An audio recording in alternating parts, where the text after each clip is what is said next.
Baik adik-adik sekalian, kita teruskan ya di hari ini tema kita tentang filosofi dasar penghimpunan dana atau filosofi dasar manajemen fundraising.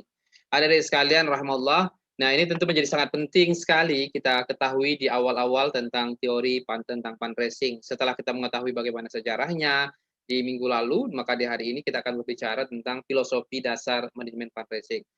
Adik-adik sekalian rahmatullah, untuk bisa mengetahui apa filosofi dasar daripada manajemen fundraising ini, kita bisa lihat yang pertama adalah apa alasan penghimpunan dana.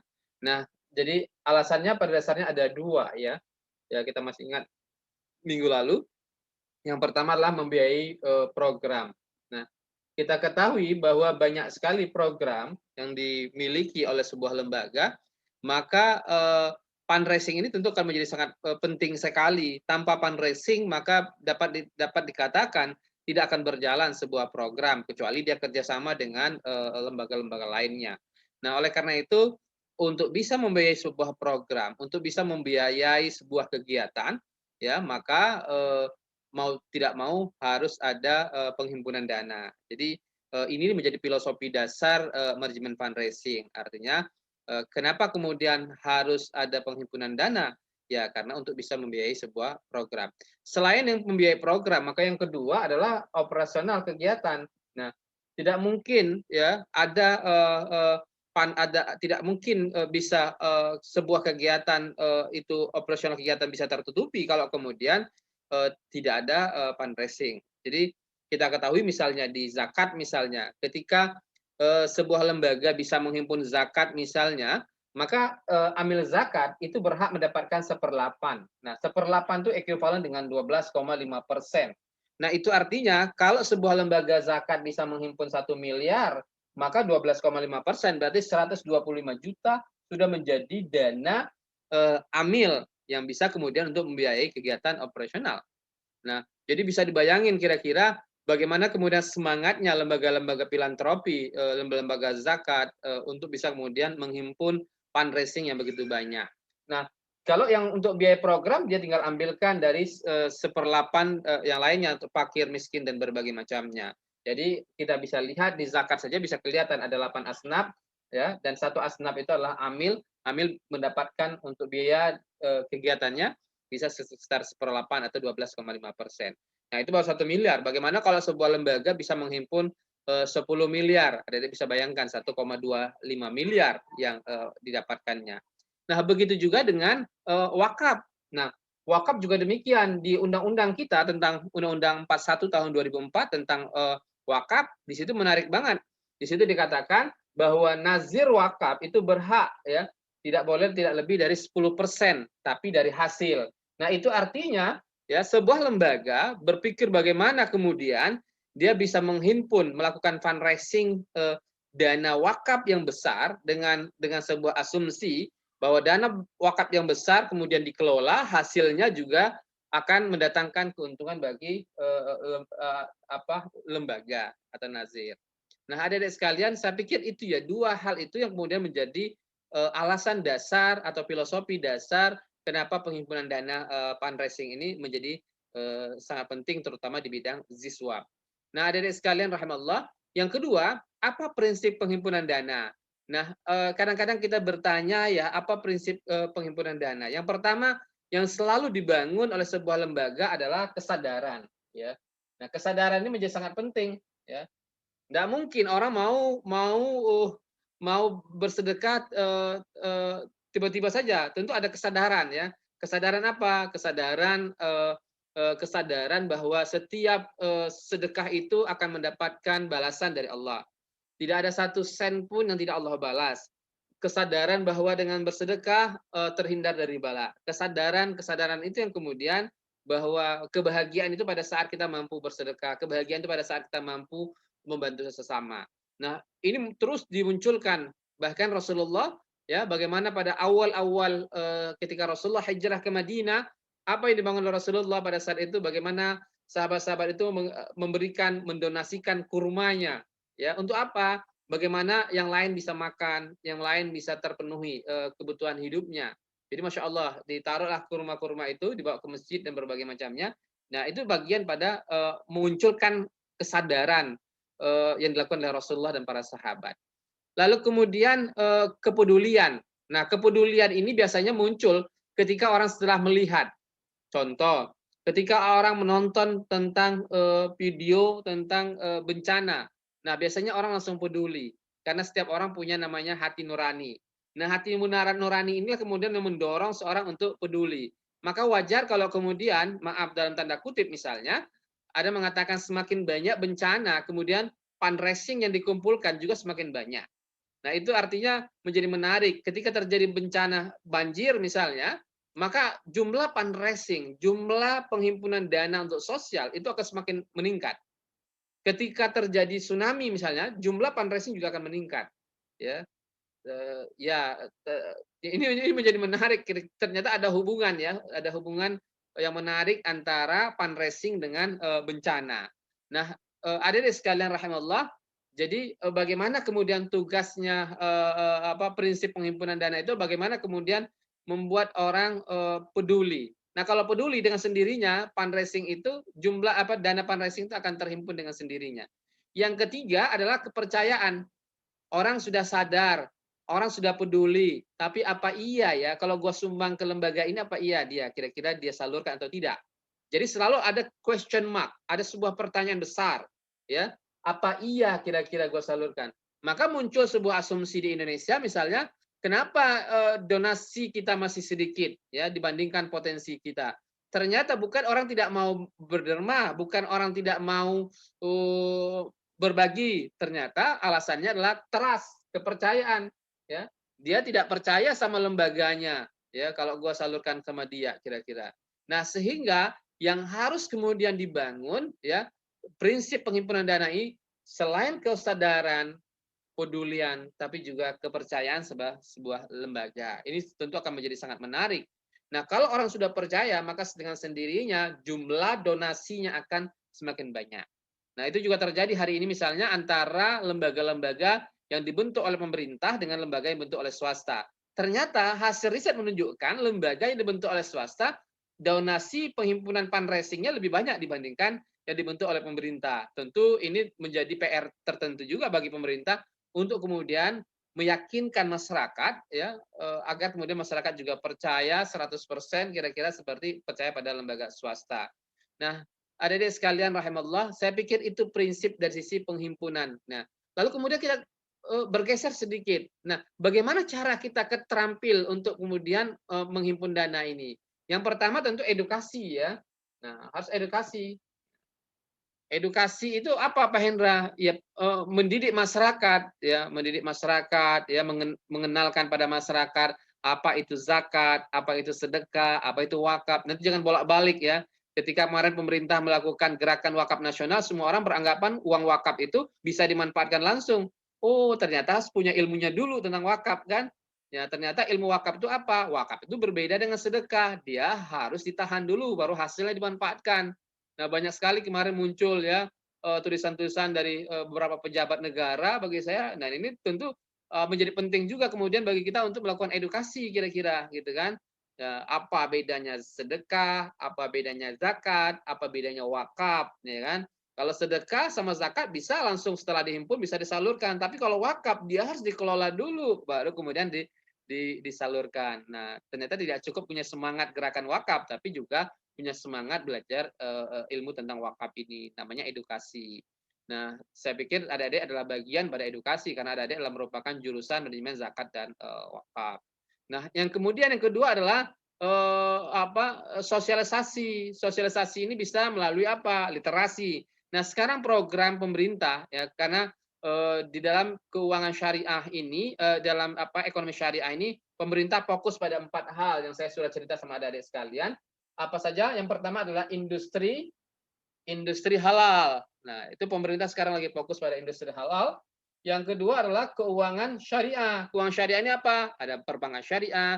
Jadi ekonomi syariah itu tidak hanya perbankan syariah. Kita dikit-dikit ingat ekonomi syariah, ingatnya perbankan syariah. Ternyata ada asuransi syariah, ada penggadaian syariah, dan berbagai macamnya. Ternyata tidak itu juga. Tidak hanya cukup bank syariah. Lalu yang ketiga, pemerintah juga fokus nih pada namanya keuangan sosial. Keuangan sosial syariah. Nah, inilah saya bilang keuangan sosial syariah itu adalah ya apa zakat, wakaf. Nah, ini bagian pada filantropi yang kemudian nah ini menjadi topik kita tentang manajemen fundraising Ziswap ini. Nah, kalau Pak Hendra buat misalnya kira-kira nah beginilah kira-kira ya apa eh, jadi kalau kita buat seperti flowchart misalnya maka ada dua lah atau LKBS ya saya selalu mengatakan lembaga keuangan LK itu ada dua, ada bersifat komersial, ada bersifat sosial. Nah ini harus jelaskan komersial apa bank, asuransi, sosial apa zakat, wakaf. Nah bisnis syariahnya apa Pendra? Bisnis syariahnya ada jasa, ada industri halal. Nah jadi itu menjadi sangat penting sekali industri halal. Nah, jasa industri halal apa? Ada hotel syariah, ada rumah sakit syariah, jasa wisata halal dan berbagai macamnya.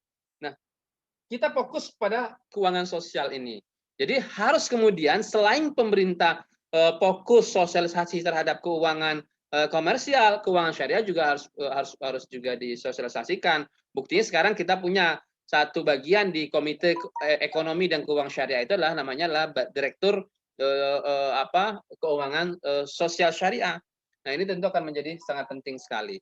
Adik-adik sekalian, bagaimana sosialisasi ini? Ya melalui tulisan, ya ceramah, para khotib, ustadz dan berbagai macamnya, ya menjelaskan kepada masyarakat pentingnya kemudian berderma. Nah dengan demikian maka secara otomatis ya itu akan meningkatkan penghimpunan donasi Ziswap ini yang dilakukan oleh lembaga-lembaga filantropi. Nah, kemudian yang ketiga adalah promosi. Nah, promosi ini menjadi sangat penting sekali ya. Ada sering lihat misalnya promosi yang dilakukan oleh lembaga keuangan syariah di perbankan misalnya. Ya, bagaimana promosi misalnya wakaf uang misalnya karena wakaf uang kita itu kan melalui lembaga LKS PWU ya, lembaga keuangan syariah penerima wakaf uang. Jadi melalui bank. Nah, itu biasanya promosi-promosi dilakukan ya melalui media televisi, media cetak dan berbagai macamnya atau sekarang media sosial ya yang lagi tren sekarang. Lalu yang keempat adalah transfer informasi. Nah, transfer informasi ini menjadi menarik ya. Transfer informasi memindahkan sebuah informasi ya kepada masyarakat. Nah, bagaimana caranya? Ya, banyak ketemu teman, ketemu saudara ya. Ditransfer informasi. Informasi apa? Bahwa ternyata orang yang rajin bersedekah itu hidupnya sehat, misalnya kan. Orang yang rajin sedekah itu hidupnya seneng kira-kira. Orang yang rajin bersedekah itu ternyata umurnya panjang. Nah, itu kan transfer informasi dari beberapa cerita, dari beberapa testimoni, ya, dari beberapa hadis dan berbagai macamnya. Nah, adik sekalian, saya pikir itu keterampilan penghimpunan dana. Jadi untuk bisa menghimpun dana harus punya keterampilan tadi, keterampilan edukasi, sosialisasi, promosi, dan transfer informasi. Adik sekalian, nah yang terakhir untuk melihat bagaimana filosofi dasar fundraising ini, kita juga melihat bagaimana potensi, peluang, dan tantangan penghimpunan dana ini. Yang pertama kita lihat bahwa yang saya sudah cerita tadi ada keuangan sosial syariah di Indonesia, ada KNEX misalnya Komite Nasional Ekonomi Keuangan Syariah, langsung di bawah Presiden dan Wakil Presiden, yang kemarin sudah meluncurkan gerakan nasional wakaf uang. Ya, jadi Masya Allah luar biasa. Nah, kalau ini sudah dari atas, dari presiden sudah melakukan gerakan, nah mudah-mudahan ini lebih cepat. Dan itu sangat menguntungkan bagi lembaga-lembaga filantropi atau lembaga-lembaga yang melakukan fundraising. Ya. Karena apa? Oh, dia sudah melihat presiden saja wakaf misalnya. Masa saya nggak wakaf, kira-kira menteri dan pejabat-pejabat lainnya.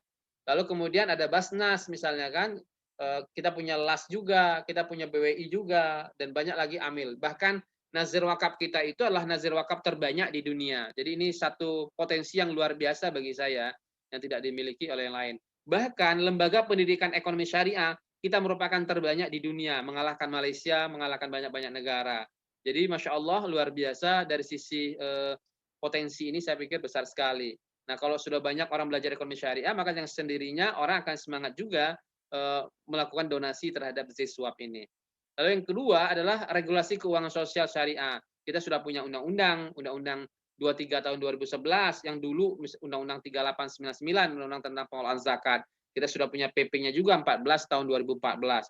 Wakaf juga demikian. Kita sudah punya undang-undang 41 tahun 2004 tentang wakaf. PP 42 tahun 2006 tentang wakaf. Lalu kemudian kita punya juga yang sekarang terbaru adalah PP 25 tahun 2018 tentang wakaf. Jadi yang lebih, Masya Allah luar biasa bagi saya. Sudah cukup komplit lah kira-kira.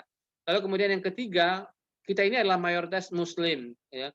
Kita tahu bahwa potensi wakaf kemarin disampaikan di Istana Negara oleh Presiden dan Wakil Presiden bahwa potensi wakaf kita itu sampaikan oleh Menteri Keuangan juga kemarin Bu Sri Mulyani misalnya dan Pak Jokowi dan Wakil Presiden Pak Kiai Ma'ruf Amin misalnya bahwa hari ini potensi wakaf kita itu 2.000 triliun ya. Nah, jadi hampir semua koran-koran hari ini mengutip tentang itu. Jadi hampir menjadi deadline berita utama koran-koran besar hari ini mengatakan hampir 2.000 triliun ya. Jadi wakaf kita itu 2.000 triliun. Jadi ada bisa bayangin kira-kira nah per tahun dan wakaf uang itu sekitar 188 triliun. Nah, karena ini Bapak adik-adik bisa lihat nih ya, bagaimana kemarin gerakan wakaf uang di launching dari Istana Negara kemarin.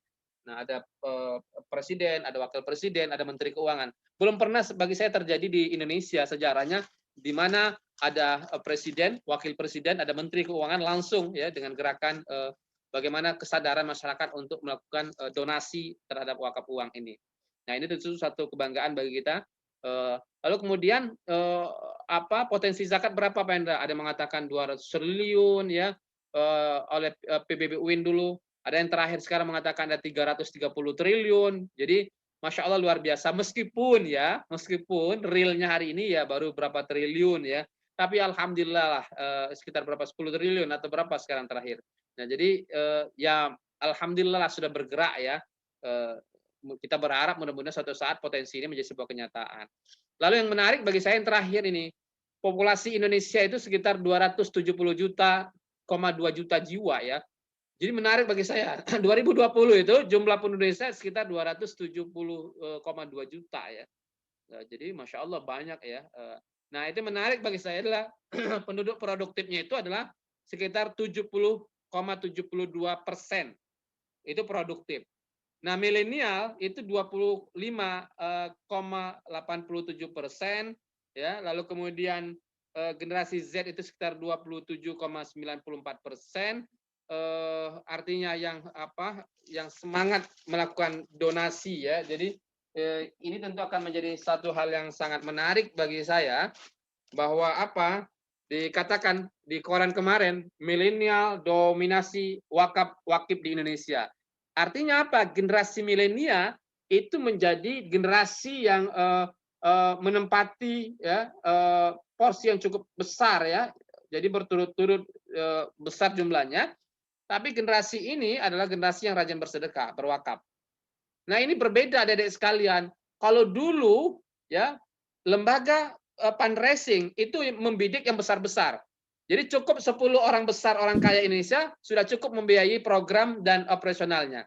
Tapi sekarang dibalik adik-adik sekalian, donasinya kecil tapi jumlahnya banyak. Kira-kira pilih yang mana kira-kira? Ya. Jadi kalau dulu donasinya apa, Dek? Cari 10 orang kaya, suruh dia nyumbang, sedekah, zakat, wakaf. Nah, itu sudah bisa melakukan dua tadi, membiayai program dan operasional. Tapi sekarang dibalik. Ya, karena jumlahnya kan sedikit orang-orang yang sudah tua kan sedikit jumlahnya. Lebih banyak didominasi anak-anak muda generasi milenial. Maka pola fundraising juga berubah sekarang, Dek. Ya, polanya apa? Membidik yang banyak ya. Meskipun jumlah donasinya kecil. Wakaf itu sekarang bisa 10.000 loh, Dek. Nih, nah, di dompet-dompet itu 10.000 tuh saya baca di koran tuh. Ya, jadi meskipun 10.000 tapi kalau sudah kali 10.000, nah Masya Allah luar biasa jumlahnya, kan? Jadi hal yang menarik bagi saya, tren fundraising di Indonesia hari ini tidak lagi membidik yang banyak, ya, tidak lagi membidik orang-orang kaya, tapi lebih membidik generasi milenial. Nah, Adik-adik bisa lihat ya, ini yang dirangkum oleh CNN kemarin, CNBC. Nah, ini menjadi menarik. Nah, ini baby boomer apa maksudnya ini? Millennial Gen Z. Adik-adik itu generasi apa sih? Ya, kalau Pak Hendra masuk generasi mana nih kira-kira nih? Coba kita perbesar sedikit. Nah, Gen X. Jadi kalau kalau rupiah itu masuk mana nih? Kalau Pak Hendra 77 berarti Pak Hendra masuk generasi Gen X ya. Gen X. Nah, generasi Gen X itu sedikit jumlahnya sekarang cuma 21,56%. Nah, ini yang saya bilang tadi sama adik sekalian, ini yang lahir 1945, ini sekarang sudah kaya nih rata-rata kan, tapi jumlah mereka cuma 1,87%, Dek. Nah, nggak mungkin fundraising kita membidik yang jumlahnya sedikit kan? Nah, begitu juga ya, nggak mungkin juga baby bomber namanya nih, ya 46 ini cuma 11,56%. Nah, generasi X inilah, Pak Hendra masuk generasi X 21,56%, sedangkan milenial ini menjadi menarik 25,87%, ya. Dan generasi Z itu 27%. Kelas ini rata-rata generasi apa sih? Post Gen Z atau generasi Z? Z, Pak. Z ya. Oh, berarti jumlahnya banyak kan? 27,94%. Jadi ini Masya Allah luar biasa ya. Nah ini data ini tentu akan menjadi menarik ya. Nah, sebaran penduduk ini menjadi menarik ya kalau kita perhatikan misalnya. Nah, ternyata yang paling banyak beradanya penduduk ini adalah 56% itu berada di Jawa deh ya. Jadi ada dia bisa bayangin Pulau Jawa itu kasihan ya. Pulau Jawa itu kecil, tapi penduduknya 56%, hampir 60% berada di Jawa. Itu kebayang kira-kira oleh adik-adik sekalian, ya. Jadi wajar kalau kemudian orang pingin ke Jawa semua, ya. Termasuk Rupiah itu dari Jambi dia pergi ke Jawa kira-kira. Jadi penuh di Jawa ini, hampir 56 dulu 60% seingat saya. Nah, Sumatera itu cuma 21,6%, Kalimantan 6,5%, ya. Sulawesi 7,36%. Nah, jadi kalau kita perhatikan memang semuanya terpusat di Pulau Jawa ya, hampir 56%. Padahal Indonesia ini luas adik-adik sekalian ya. Jadi ya saya pikir itu ya adik-adik sekalian. Jadi adik-adik mungkin sudah bisa memahami apa yang Pak Indra sampaikan, betapa pentingnya manajemen fundraising ini, tapi tidak cukup hanya butuh iman, tapi butuh ilmu juga ya. Kenapa butuh ilmu? Ya karena kalau iman ya kita yakinlah Allah akan menggerakkan semua orang kira-kira untuk bersedekah. Tapi kan butuh ilmunya. Ilmunya apa? Ilmu tentang manajemen fundraising. Bagaimana kemudian membangkitkan semangat kesadaran masyarakat, kepedulian, kepercayaan, ya. Dan ini menjadi sangat penting bagi saya. Saya pikir itu ada di sekalian ya di pertemuan hari ini. Jadi